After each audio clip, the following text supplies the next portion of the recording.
Welcome, you have reached review time with Imperial, and today's review will be House of the Dragon, Season 2, Episode 2. Subscribe to the channel, like the video, let's get into it. And as always, when it comes to the House of the Dragon series or Game of Thrones, I always do these recaps as coming from a novice standpoint.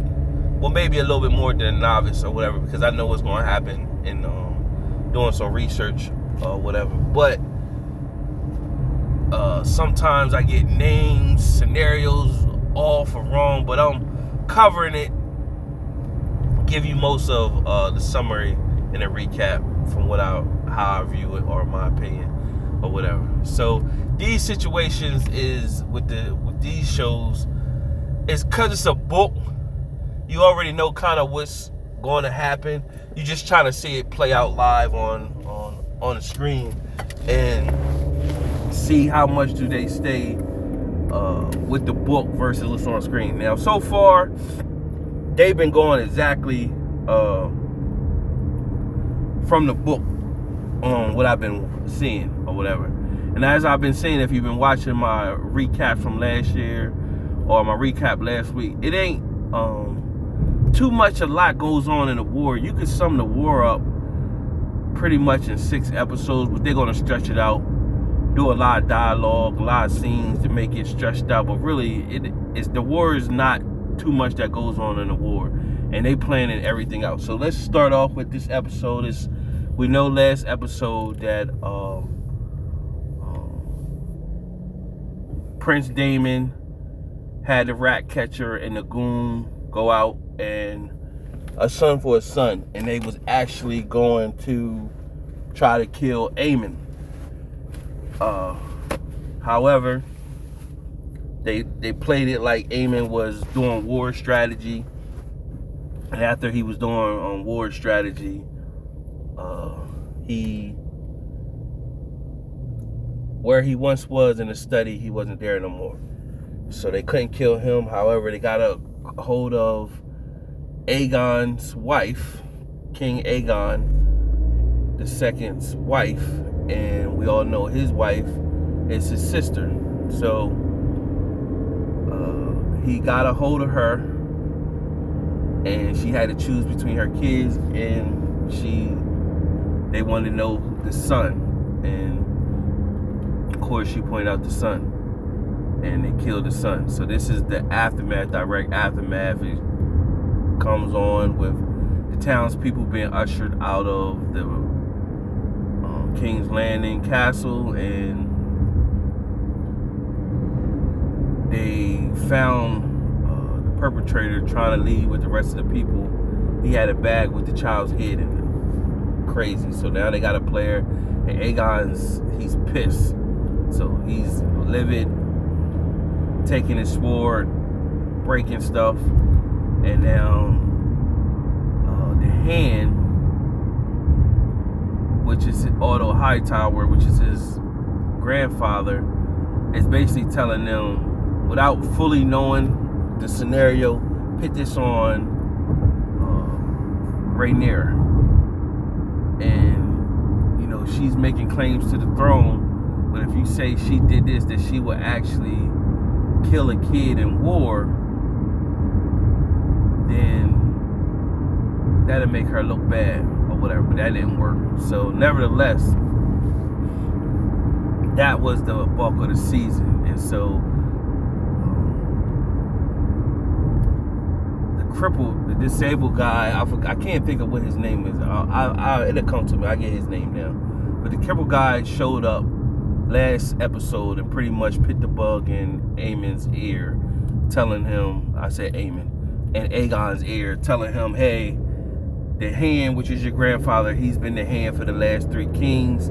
Pretty much, you need to get your own hand. So he's being a disruptor. He like Littlefinger or whatever from Game of Thrones or whatever. He's being planting seeds and being disruptive, and from the sideline acting like he's cool, but he knows everything. Got his ear to the floor and planting seeds, running a little war himself. So you've seen that already last episode, and so Aegon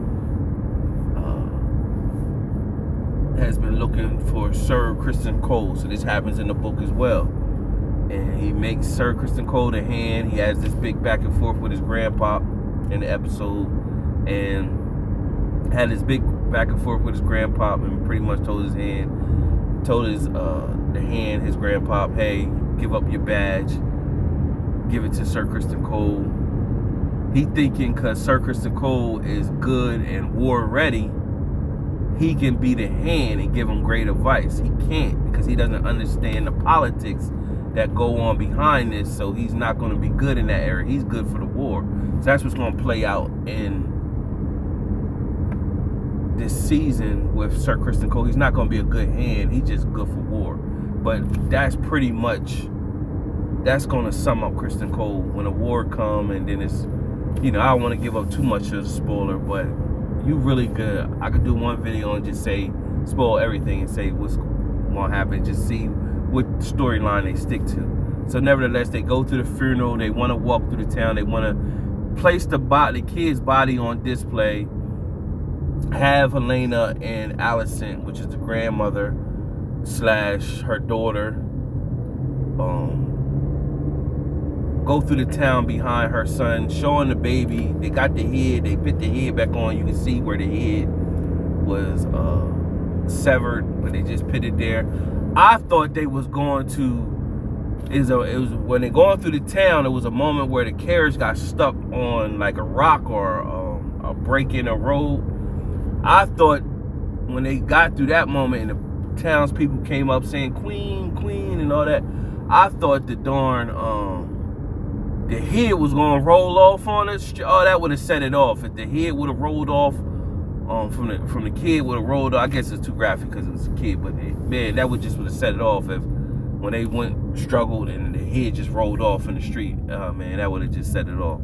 So nevertheless, that didn't happen. And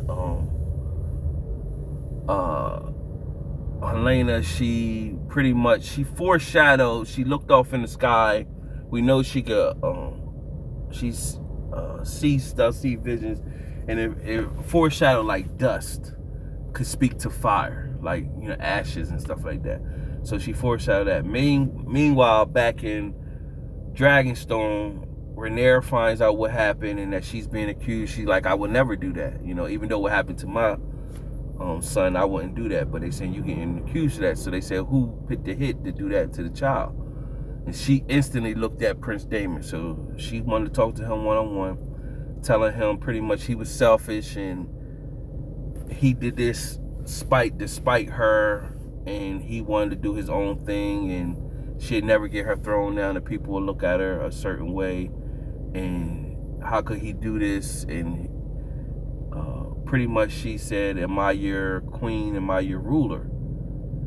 Or are you just using me as a tool? Because he pretty much spoke to his brother, which was her father, saying that he used her as a tool. He used her as a tool to stop him from his birthright or whatever. So he would have been next in line, because King Aegon, he didn't have no boys at first. He had her or whatever. So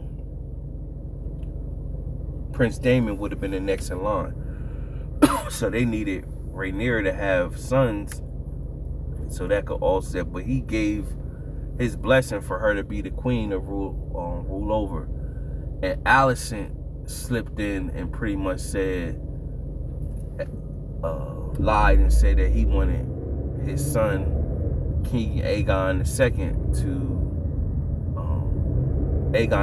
to be the king. And Otto Hightower pretty much confirmed that, basically, that Alicent lied. He didn't really want his son to be the king or whatever. So nevertheless, Prince Daemon and Rhaenyra is having a back and forth. Good scene, by the way. And he pretty much, it was truth. He would never he's not looking for her. He would do what he need to do for her as being his queen, but he's not going to be led to be controlled by her, because after all, that's his niece or whatever. And even when he didn't want to touch her, or last season wanted to touch her or move past her, even though he flirted with her the whole time, and she still was the one that came strong on to him or whatever in the end. So now he's not looking to be controlled by her. He's pretty much going to be like an outlaw through the whole war. He's like an outlaw. He's gonna get stuff done, but he's gonna do it his way. He's still Team Black, but he's like the outlaw. He gonna do it his way and ain't looking for direction and stuff like that. So also it shows Corliss. You know, Corliss is a wealthy man. He controls the, what they call him, the sea snake. He controls the ocean. He's pirate treasures and all that type stuff. So he's getting you know, he's a rich, wealthy man. Pretty much it shows his he got like an underling that's under him that's looking for that's basically serves him, but the guy, he's his brother, like, man, it's time for you to shine. And the brother, you can tell the brother want to get active and make a name for himself. So what is building up for in the war? You got Team Black. They're going to be looking for, they got the dragons, so they're going to be looking for dragon riders. So they're building up certain people, characters that we're starting to see surface is going to be the ones that's going to be flying the dragons and stuff like that. So that's what they're pretty much, in my opinion, is gearing up for. They let you see certain characters. They're going to eventually be the dragon riders in the war. And so Corliss and Rhaenyra, you know, she got passed over as well with her quest for the throne. So it shows them together, and they basically, you can tell they're just wealthy and sitting back and just looking at all this like, you know, we ain't got time for this. Let them do whatever, and we above this. You know, we rich, we above this. We don't got time for that. You can see that's the position they taking. But Rhaenyra knows she has to get involved or whatever. You know, if it was left up to Corliss, they could just go about their life. But, you know, she got ties set, and, you know, of course, she got a dragon, one of the biggest. She got like the third biggest dragon, and she gonna have to get down or whatever. And she only got one strong move left when the time comes. Like that, she got two major things that happen for her character pretty much in the war. Whatever. I ain't gonna give it away, but if you do your research, you'll see what that is. Nevertheless, that was much for them. Then you have Aemon. Now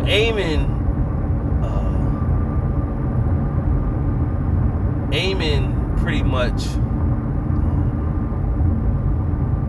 was pretty much non-existent, but he got wind of what happened. Pretty much, he felt they're brewing up for Prince Daemon and Aemon to eventually fight. Really, Aemon is a younger version of Prince Daemon, rebel, outlaw, and ready for war at all times. And he pretty much felt honored that Prince Daemon would even try to have him killed. And, you know, it still shows he's young because he's at a brothel. Like, Prince Daemon used to be in brothels and stuff like that. So it just showing the likeness of Aemon and Prince Daemon or whatever. So that was much for him in the episode. You had Sir Cole coming in hand. Alicent was upset with him, knowing what she did. Hightower probably knew what she was doing, having sex with Sir Criston Cole. But he, you know, he pretty much told her he didn't want to know. Meanwhile, Sir Criston Cole, he was questioned, where was you at your post? But the deflect from where he was actually doing, having sex with Alicent, where he wasn't paying attention, he told Sir Eric got the twins. So they both, one twin is on Team Black, one twin is on Team Green. He told the one that's on Team Green, listen, you need to go play as your brother and go kill Rhaenyra. That's how you make up for, you know, or whatever. So he goes to do that. Now, Mysaria, which it was I forgot what her name was. I think her name was Mysaria on this one. The other one's like Malaria or something like that from Game of Thrones. Nevertheless, same type of character that came up She was the one messing with the little guy, Tyrion, in Game of Thrones or whatever. But nevertheless, in this one, she messed with Prince Daemon, and she came up through her way. And remember, he saved her last episode. So nevertheless, she said she wanted to speak to Rhaenyra, and told Rhaenyra, Prince Daemon, where is he? And so Rhaenyra pretty much was like, yeah, he might be gone a week. I don't know how long, because basically nobody can control him. And she was like, pretty much like, yeah, that's what he does. She knows him because she was sleeping with him too, or whatever. So that's setting the tone between her and Rhaenyra. And Rhaenyra pretty much like she could be useful. Like, she understood her story, where she came from. She came from the grind. She built herself up, and so she gonna honor Prince Daemon's wishes to free her. Now, Sir Criston Cole already pit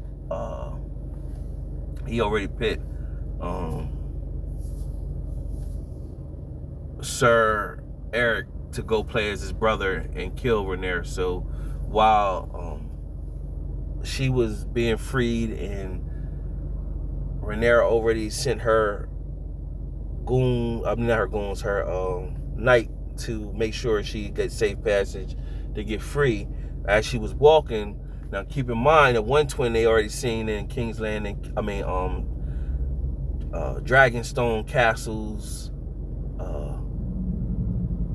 Dragonstone's castle. She already seen that one twin, so when she's seeing this one, the same person on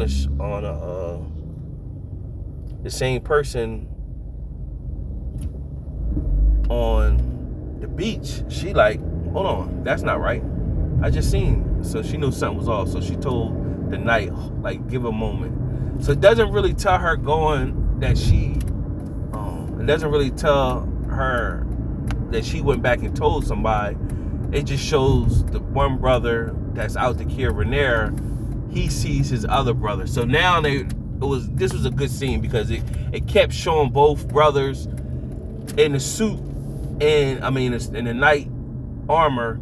You don't know which one is which after a while because the camera keeps going back so you get confused, like, well, which one's the good one, which one's the bad one. So eventually the one came into the room and he wanted to kill Rhaenyra, and then the other one came in and said, brother, stop. And he was like, no, you already chose sides. And then they had this, pretty much the good fighting scene, both brothers beating each other up and basically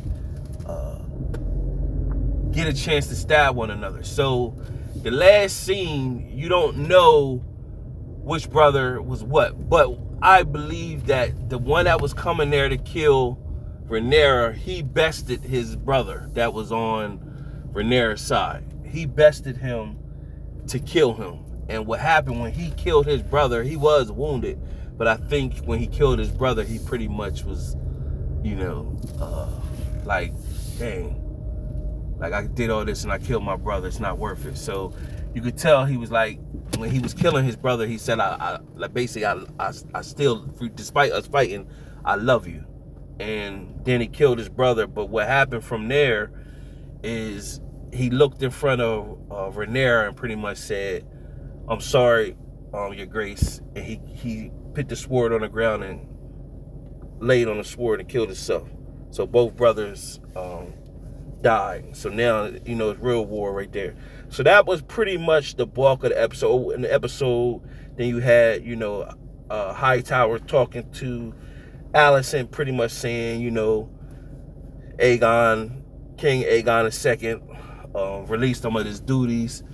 He's going to go back to, she told him go to the Highlands with the Tyrells and go work with them, prepare for the war that way.